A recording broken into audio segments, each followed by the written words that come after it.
नमस्कार दोस्तों, कथा वार्ता में आपका स्वागत है। आज प्रस्तुत है शिवानी जी की कहानी ज्येष्ठा। दोस्तों, कहानी को अंत तक जरूर सुनिएगा और कहानी पसंद आने पर वीडियो को लाइक और चैनल को सब्सक्राइब जरूर कीजिएगा। तो शुरू करते हैं आज की कहानी ज्येष्ठा। कभी कभी नारी ही नारी के लिए एक जटिल पहेली बन उठती है। वैसे एक नारी के जिस छलनामय स्वभाव का घनिष्ठ परिचय दूसरी नारी को अपने पारिवारिक जीवन में पग पग पर मिलता रहता है, वह शायद किसी पुरुष को कभी नहीं मिल सकता। जिठानी, देवरानी, ननद, भाभी, यहाँ तक कि एक माँ की जाई दो सगी बहनों को भी कभी कभी ईर्ष्या, द्वेष, कामना या लोभ की आरी चीर कर विलग कर देती है। वैमनस्य के अखाड़े में जूझती वीरांगनाएं किसी कुशल फेंसिंग के कलाकार की दक्षता से प्रतिद्वंदिनी को कभी जीहे के प्रहार से धराशायी कर देती हैं और कभी छलबल से। जहां मूर्ख पुरुष क्रोध से अंधे बन कभी कभी फांसी के फंदे को भी भूलकर शत्रु मुंड गंडासे से अलग कर देते हैं, वहां प्रतिशोध लेने के लिए नारी कभी ऐसी अविवेकपूर्ण मूर्खता नहीं करती।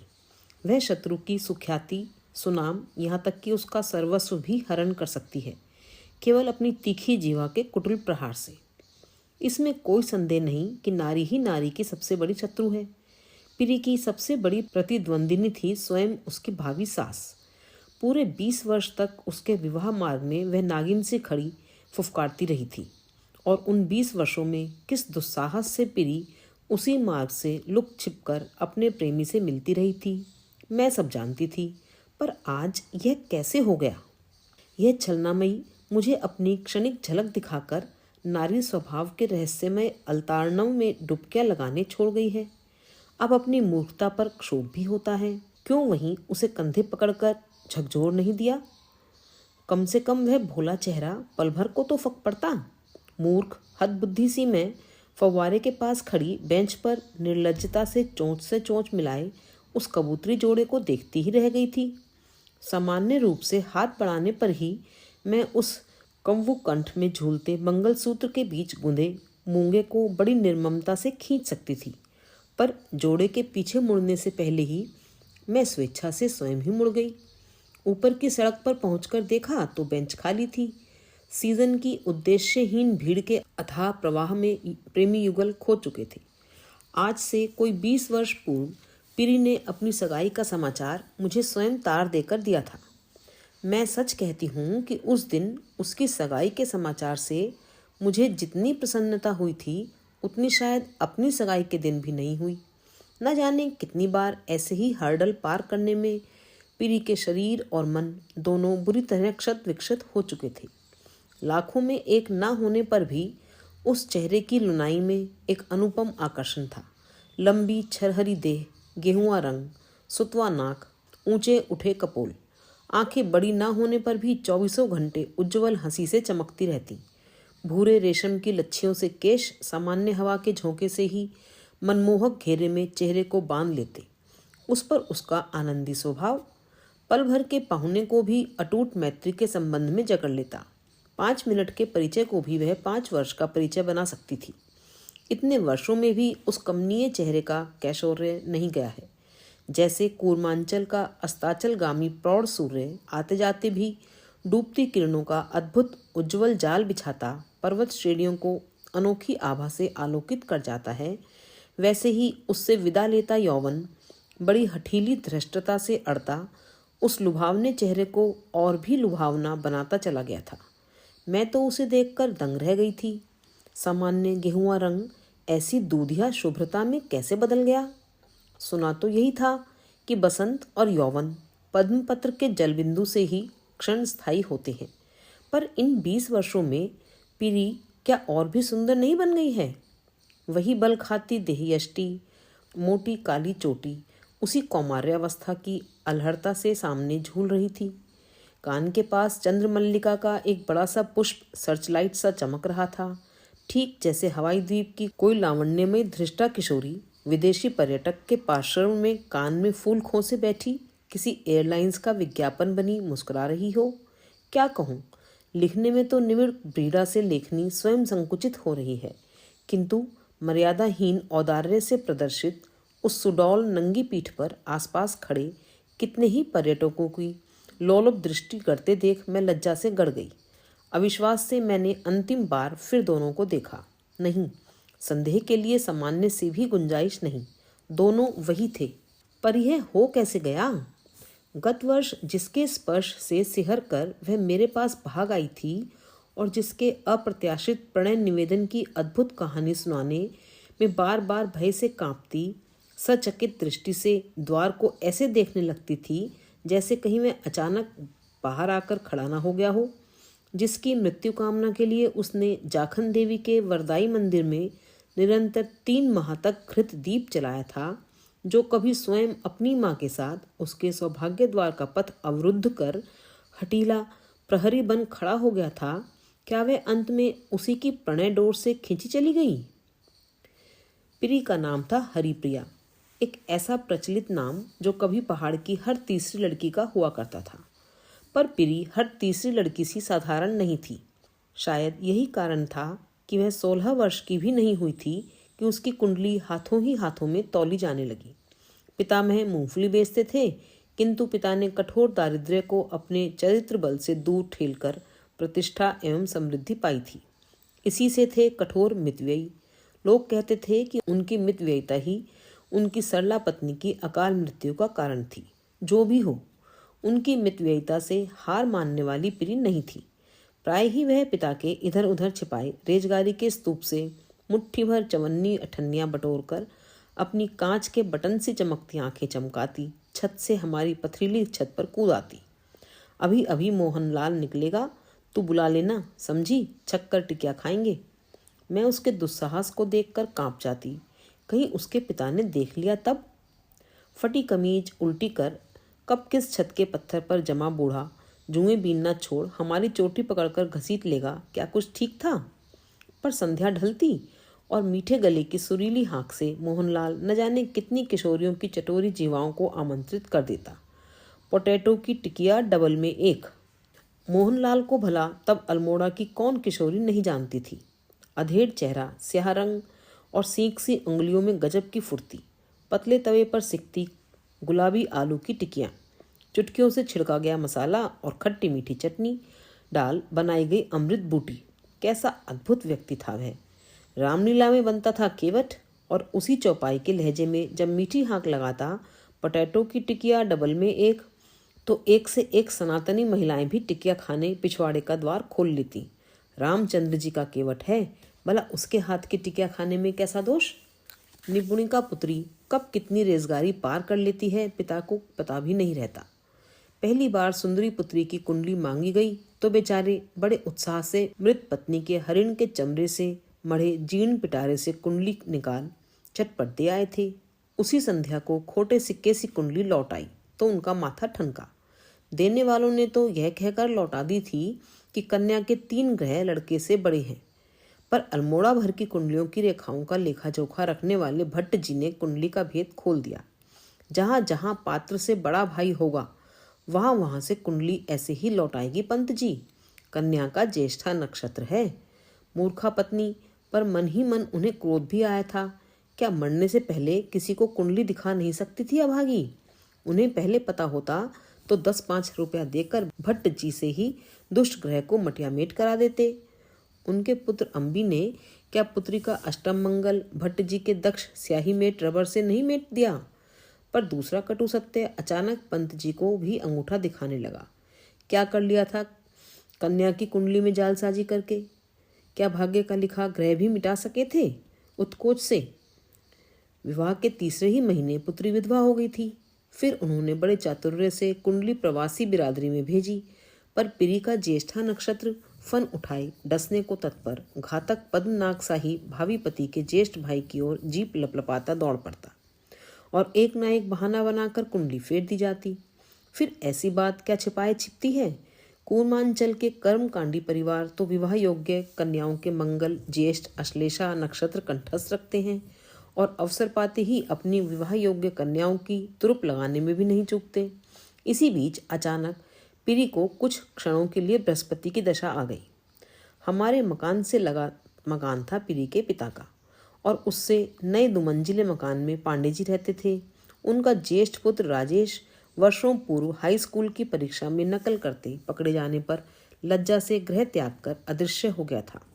तब का विद्यार्थी क्या आज के विद्यार्थी सा दुस्साहसी था, जो पकड़ने वाले गुरुजनों का पेट फाड़ परीक्षा भवन में ही उनकी आंतें फैला देता, या कलेजा फाड़ कर फेफड़े पकड़े जाने पर तब का संस्कारशील किशोर या तो ताल तलैया में कूदकर स्वयं को दंड दे लेता, या गृह त्यागी बन देश विदेश में अलख जगाए घूमता रहता।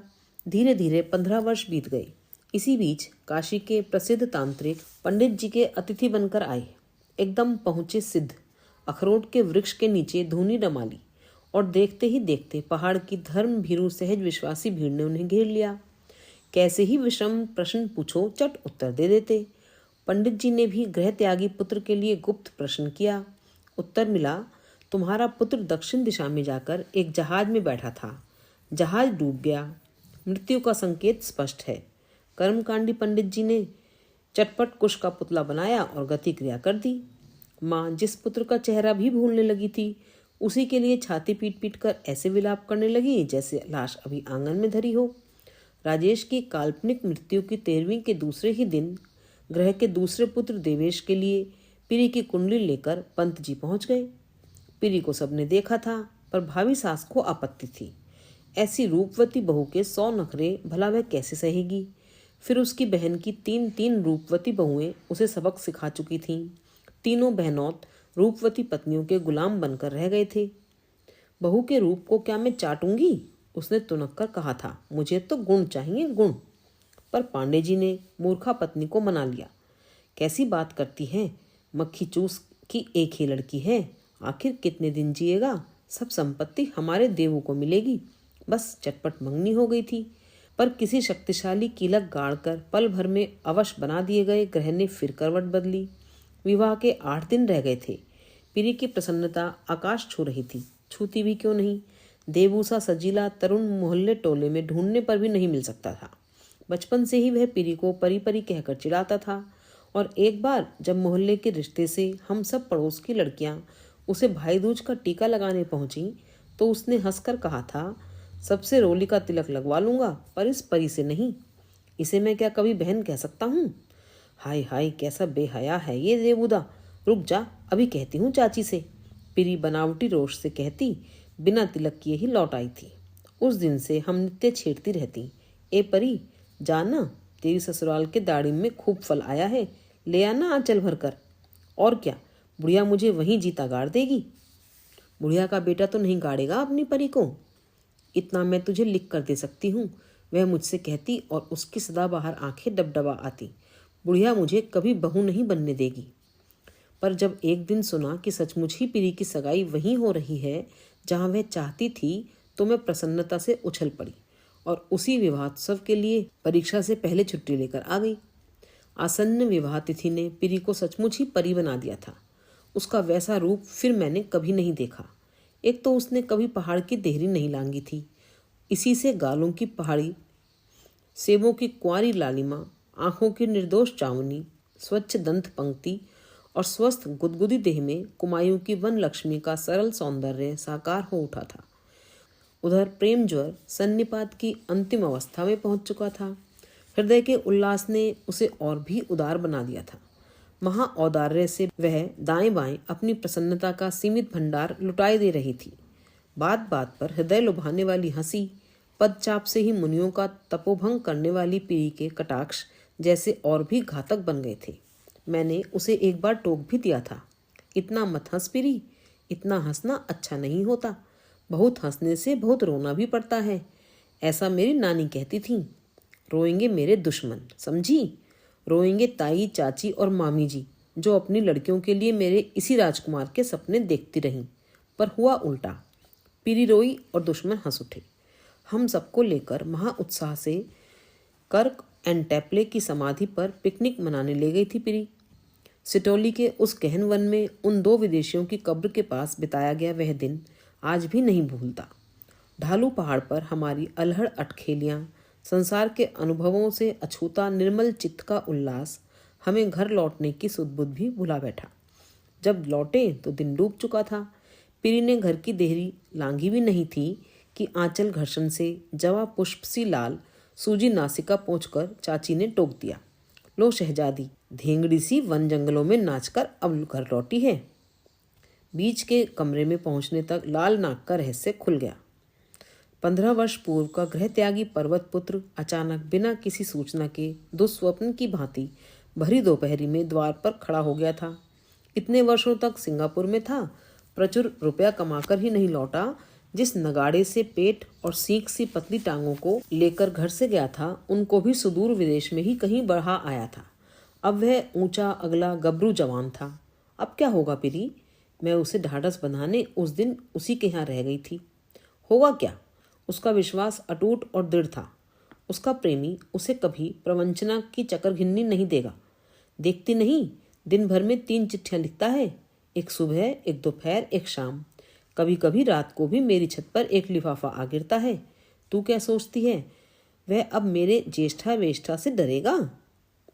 पर पांडे जी ने दूसरे दिन सुबह ही चिट्ठी भेज दी थी। इतने वर्षों में ज्येष्ठ पुत्र के सकुशल घर लौटने पर अब हम जानबूझकर उसके लिए अमंगलकारी ग्रहों का संयोग कैसे नोत लें? फिर उसकी माँ कहती है कि उसके पुत्र का दूसरा जन्म हुआ है, अब वह उसे मौत के मुंह में कैसे ढकेल देगी? जानबूझकर मक्खी निगली नहीं जाती। पंत जी हमें क्षमा करें। यानी मैं मौत हूँ?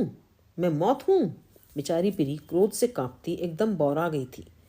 उसके पिता पत्र हाथ में लिए भावी समधी के पैरों पर टोपी रखने का संकल्प कर भागते गए और उल्टे पैरों लौट आए। द्वार पर ताला पड़ा था। पांडे जी असमय ही कर दी गई जीवित पुत्र की अंत्येष्टि का प्रायश्चित करने सपरिवार गया चले गए थे।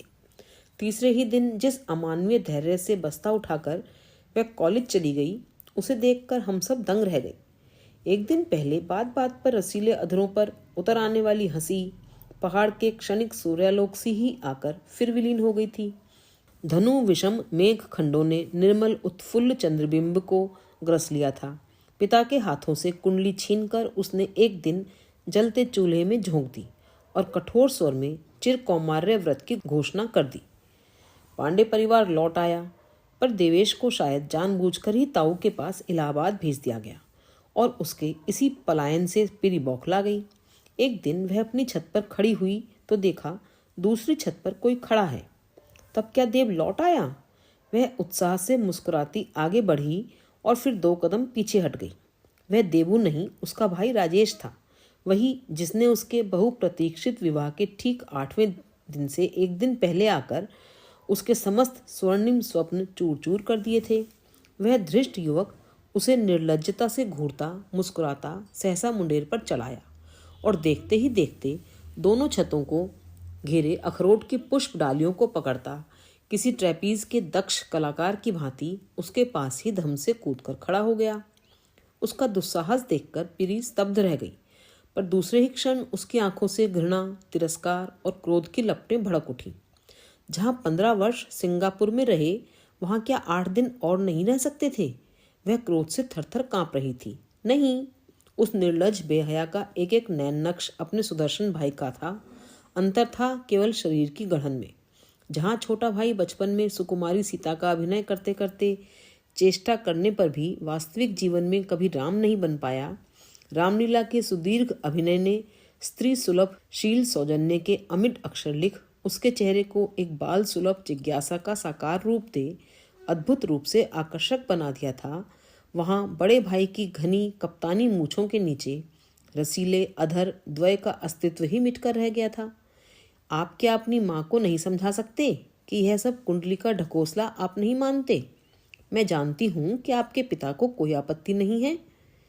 पीरी ने बाद में मुझे बताया कि वह अपना यह प्रश्न पूछने के साथ ही उसी के सामने रो पड़ी थी।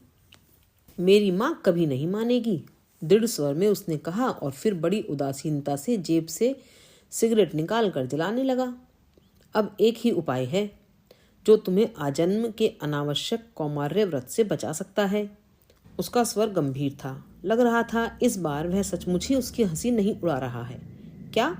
पीरी शायद 2 कदम आगे बढ़ भी गई होगी। उस चंचल किशोरी को मैं खूब जानती थी। आकस्मिक उत्तेजना से उसकी बोटी बोटी फड़क उठती थी। यही कि तुम मुझसे विवाह कर लो। और वह अपनी उसी धृष्ट मुद्रा में खड़ा हंसने लगा। पीरी का गुस्सा हमेशा उसकी नाक पर बैठा रहता था। उसके मर्यादाहीन अविवेक के प्रस्ताव से उसका सिर चकरा गया। मैंने उसे खींचकर ऐसा तमाचा मारा कि चूड़ियां टूटकर दूर तक झनझना गईं। फिर मैं पागलों की तरह सीढ़ियां फांद गई। पीरी ने मुझे लिखा था। इसके बाद वह उस छत पर कभी नहीं गई। धीरे धीरे उसकी सब मौसेरी फुफेरी बहनों के विवाह हो गए। समय बीतने पर सब माँ बनी। फिर लड़कों की मूछें निकल आईं, लड़कियों के विवाह हो गए और पीरी की हमजोलियाँ प्रौढ़ा बन पान तंबाकू गुलगुलाती, अपने मेद बहुल शरीर पर चर्बी की तहों पर तहें बिछाती, पास पड़ोस में हाथ नचा आंखें मटका वैसी ही निरर्थक बातों की गंदी पोटलियाँ खोलने लगी जैसी उनकी माँ, चाची और ताइयाँ खोला करती थीं। किसकी लड़की किसके साथ भाग गई, किसकी बहू ने सास के साथ दुर्व्यवहार किया, किस सास ने नई बहू को उसके दहेज का एक लोटा भी नहीं दिया, आदि आदि। पर पीरी को छूने में जीवन का प्रौढ़ दस्यु भी जैसे सहम कर 2 कदम पीछे हट गया था। वह मेडिकल कॉलेज से छुट्टियों में लौटती तो अपने ही कमरे में बंद रहती। एक बार संध्या को वह अकेली मंदिर से लौट रही थी कि उसकी टक्कर भूले बिसरे प्रणयी से हो गई। मान अभिमान के कई रसीले प्रकरणों के पश्चात अधूरे उपाख्यान की नवीन सृष्टि हुई। इन्हीं दिनों मैं भी पहाड़ी गई थी। पीरी से अचानक भेंट हो गई। जाखन देवी के मंदिर में हाथ में धूपदान लिए वह देवी के सम्मुख नतमुखी खड़ी थी। किसके लिए जला रही है आज यह? मैंने हंसकर उसके कंधे पर हाथ रखा और वह चौंक कर मुड़ी। मंदिर की टूटी सीढ़ियों पर बैठकर फिर मैंने उसके दुस्साहसी प्रेमी की एक एक भीष्म प्रतिज्ञा सुनी। वह कहता है विवाह करेगा तो मुझी से या जीवन भर कुंवारा रहेगा। उसके पिता तो पिछले साल नहीं रहे, तू सुन ही चुकी है। पर बुढ़िया का जैसा स्वास्थ्य है शायद 200 साल की होकर भी नहीं टलेगी। और वह ससुर के जेठ बहादुर नेपाल में ठेकेदारी कर रहे हैं। सुना ठीकरा भी उठाते हैं तो सोना बन जाता है। बुढ़िया ने बहुत टेसुए बहाए पर वह भी कहता है कुंवारा ही रहेगा। उसी के लिए तो जलाती हूँ दिया। वह हंसने लगी थी। उस मंदिर में जलाए गए घृत की महिमा भला कौन नहीं जानता था। बहुत पहले एक प्रणयोन्मत्ता किशोरी ने वहाँ दिया जलाया था।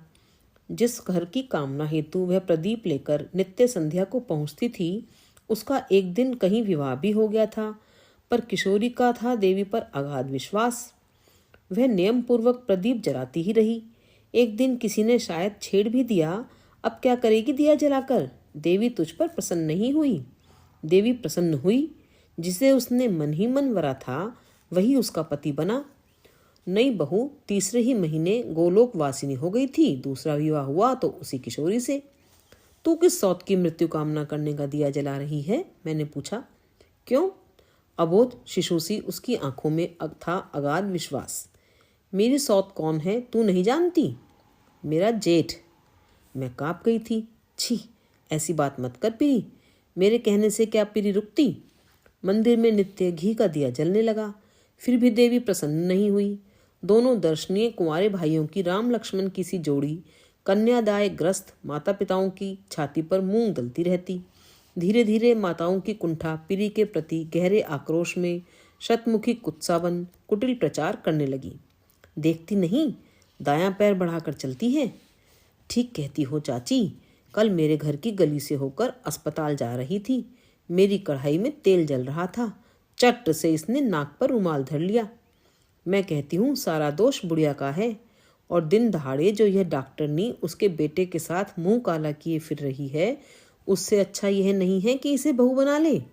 चाल ढाल से तो यही लगता है कि कम से कम 5वां महीना है। एक दिन मैंने सुना और सन्न रह गई। क्या पता बेचारी पीरी को पता भी ना हो कि समाज को उसने किस हद तक अपना घातक शत्रु बना लिया है। मैंने जब उससे यह सब कहा तो वह हंसने लगी। मूर्ख औरतें, इतना भी नहीं समझती।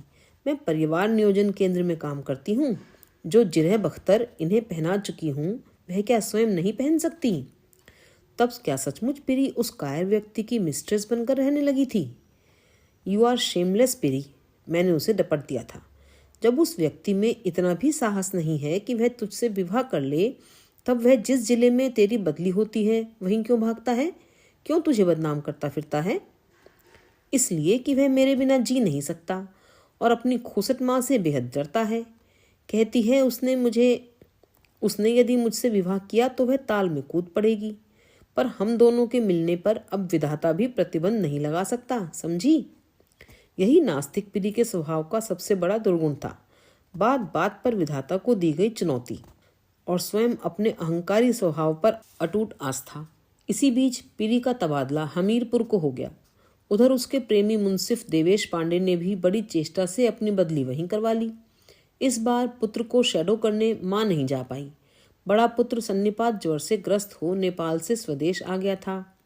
लगता है इस बार मेरा ज्येष्ठा नक्षत्र रंग पकड़ रहा है, पीरी ने मुझे उस बार लिखा था। लाख हो, फेरे फिरने से ही क्या सप्तपदी संपूर्ण होती है। चाहने पर मैं अब अपने विवाह की रजत जयंती मना सकती हूँ। संयम के चाबुक से अपने को न साधा होता तो शायद मैं भी तेरी तरह 2 कन्यादान निपटा चुकी होती। जेठ बहादुर की अवस्था बहुत सुविधा की नहीं है। सन्निपात का चौथा हफ्ता ही सबसे खतरनाक होता है और उसी में झूल रहे हैं जेठ जी। मैंने उसे डपट कर चिट्ठी लिखी थी। ऐसी चिट्ठियां मुझे मत लिखा कर, भगवान से तो डर। खुले कार्ड में उस नास्तिक का एक पंक्ति का नंगा संदेश आया था, तेरे भगवान की ऐसी तैसी। अब तक नादान बालिका के से प्रलाप को सुनी अनसुनी करने वाला धीरमती विधाता भी शायद उस बार बौखला गया। उसी दैवी पाद प्रहार से लड़खड़ाकर पीरी ऐसी गिरी कि विमूढ़ विपन्न बनी किसी अनजान धरातल में धंसती सहसा अदृश्य हो गई। बड़े भाई को देखने गया छोटा भाई जब लौटा तो सन्निपात का विषधर उसे भी डस चुका था। पीरी की सेवा, सन्निपात की आधुनिकतम संजीवनी, जिससे आजकल एक साधारण कंपाउंडर भी इस विषम ज्वर को जीत लेता है, उसे नहीं बचा सकी। उसकी मृत्यु के पश्चात पीरी कहाँ गई, कब गई, कोई भी नहीं जान पाया। लंबी छुट्टी की एक अर्जी देकर वह जैसे एक ही रात में पर उगाकर किसी अनजान दिशा में उड़ती अदृश्य हो गई थी। गत वर्ष अचानक धूमकेतु सी हो वह कूर्मांचल के गगनांगन में एक बार फिर चमक उठी। सफ़ेद साड़ी, रिक्त कलाइयाँ, बिंदी विहीन वैधव्य, दग्ध ललाट और वेदना विधुर सूखा चेहरा लिए वह अपने श्वसुर गृह की सांकल खटखटाने बिना किसी पूर्व सूचना के ही पहुंच गई थी। उसी श्वसुर गृह में जहां कल्पना लोक की पालकी उस नवोढ़ा को गुलेनारी रंग वाले दुपट्टे से ढांप ढूंप न जाने कितनी बार पहुंचा आई थी, जहां उस किशोरी के कौमार्यावस्था के सहस्त्र दिवास्वप्न एक साथ ही हाथ से छूट गई ट्रे पर धरे कांच के पात्रों की ही भांति टूटकर चकनाचूर हो गए थे। जहां कल्पना ने उसे नवेली बहू बनाकर खड़ा किया था, वहां ठोस यथार्थ के धरातल पर वह खड़ी थी विधवा के वेश में। जो विवाह न होने पर भी सधवा थी, वह आज अग्नि साक्षी न होने पर भी विधवा थी। उसने फिर सांकल खटखटाई। द्वार सास ने नहीं खोला, खोला उसके बड़े पुत्र ने। पल भर को वह चीख ही पड़ी थी। उसके सम्मुख जैसे सन्निपात ज्वर से रोग मुक्त हो उसका स्वस्थ प्रेमी ही खड़ा था। वैसी ही स्निग्ध तरल बादामी आंखें और रामलीला की सीता की सुकुमार हंसी, शायद मूछें मुड़ा ली थीं। उसी से शक्ल छोटे भाई से इतनी मिलने लगी थी। आइए, उसने कहा और सहमी पीरी उसके पीछे पीछे चली गई थी। पीरी ने डरते डरते ही पूछा था, आपकी माँ क्या यहीं होंगी? आपके भाई का सामान? और उसका गला रुंध गया था। बंद खिड़की, बंद द्वार, भयावह अंधकारपूर्ण विचित्र सीलन भरा कमरा। उसके कांपते कंठ स्वर को संयत होने का समय देने ही शायद वह बड़ी समझदारी से अपने भीतर के कमरे में चला गया। थोड़ी ही देर में लौटा तो हाथ में गर्म चाय का प्याला था। लीजिए, आप पहले चाय पीजिए। डॉक्टर ने तो सुना बहुत चाय पीती हैं, क्यों, है ना? वह फिर हंसा और इस बार पीरी का चेहरा एकदम फक पड़ गया। हाथ कांपकर चाय शायद कुछ छलक भी गई। कहीं इसके छोटे भाई का प्रेत ही तो पर काया प्रवेश कर उसे छलने नहीं आ गया। एकदम वैसी ही हंसी और पतली नाक पर पड़ती हूबहू वैसी ही झुर्रियां। अपनी माँ को बुला सकेंगे क्या? मुझे इसी बस से नैनीताल जाना है। पीरी ने अधैर्य से अपनी घड़ी देखी। आपके भाई की पासबुक, अंगूठी और बक्सा मेरे पास था। सोचा पहाड़ जा रही हूँ तो अपने हाथ से आपकी माँ को सौंपूंगी। गला पल भर को फिर रुंध गया, पर दूसरे ही क्षण बड़ी स्वाभाविकता से कंठ स्वर वैसा ही रोबीला बना लिया जिसमें वह मृत प्राय रोगिणियों के मूर्ख अभिभावकों को समय रहते उन्हें अस्पताल न लाने के लिए डांटा करती थी। मेरे पास फिजूल का समय नहीं, उन्हें जरा जल्दी बुला देंगे क्या? बुला तो अवश्य देता। इस बार उसके प्रेमी का पठान सा ऊंचा अगला अग्रज और भी मनमोहक हंसी से उत्तर को संवार उठा, पर मुझे बहुत दूर जाना पड़ेगा। कितनी दूर? इस बार पीरी के कंठ स्वर में कुंठाग्रस्त अविवाहित नारी की रूखी झंकार स्पष्ट हो उठी। अब तक माधुर्य की रस वृष्टि करती किसी सधे वीणा वादक की उंगलियां जैसे अनजान एक बेसुरी मीड़ खींच गई। मेरी जीप बाहर खड़ी है, आप उसी में जाकर उन्हें बुला लाइए। आपकी जीप है?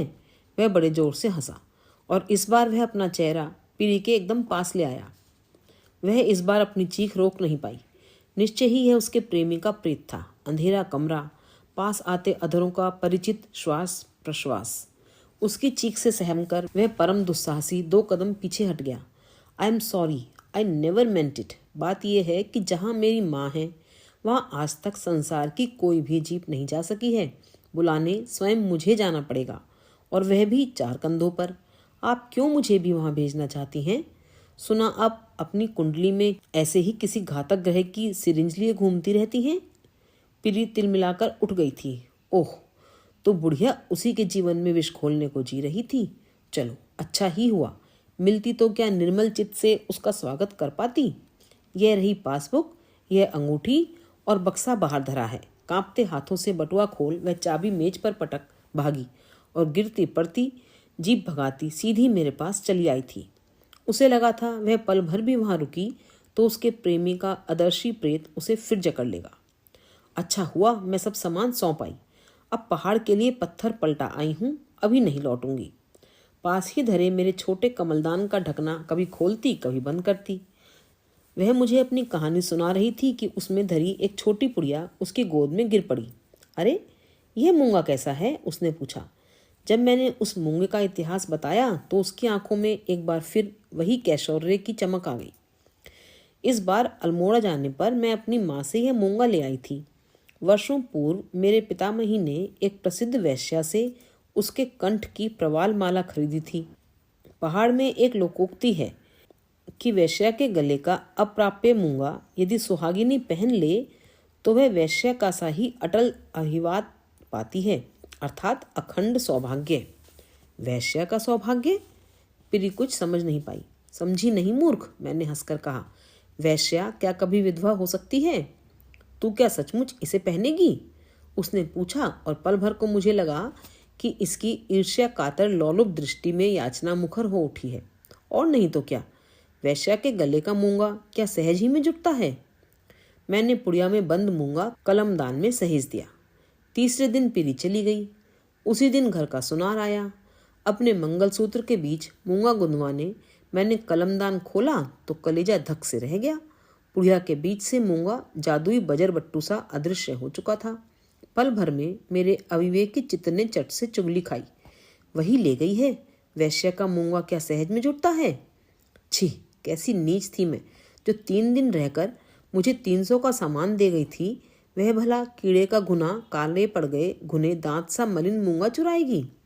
और भला अब किस सौभाग्य की आकांक्षा हो सकती थी उसे? पर अंतरात्मा भी पुलिस के कुत्ते की भांति अपराधी को सूंघकर कभी ठीक ही पकड़ती है। अपनी आंखों से ही तो मूंगे की महिमा देख आई हूँ। शायद इसीलिए वह नैनीताल आकर भी मुझसे मिलने नहीं आई। जिस मूंगे के सूत्र से उसने अचानक नवीन सौभाग्य दस्यु को पकड़ा था, उसे मैं पहचानने पर कहीं खुलवा ना लूं, मुझे एक ही शंका रह रहकर चिंतातुर बना उठती है। पूर्व स्वामिनी के कंठ हार का यह मूंगा कहीं पीरी के सीमंत सिंदूर को भी वार वनिता के सिंदूर सा ही क्षण स्थायी न बना दे। अभी आप सुन रहे थे शिवानी जी की कहानी ज्येष्ठा।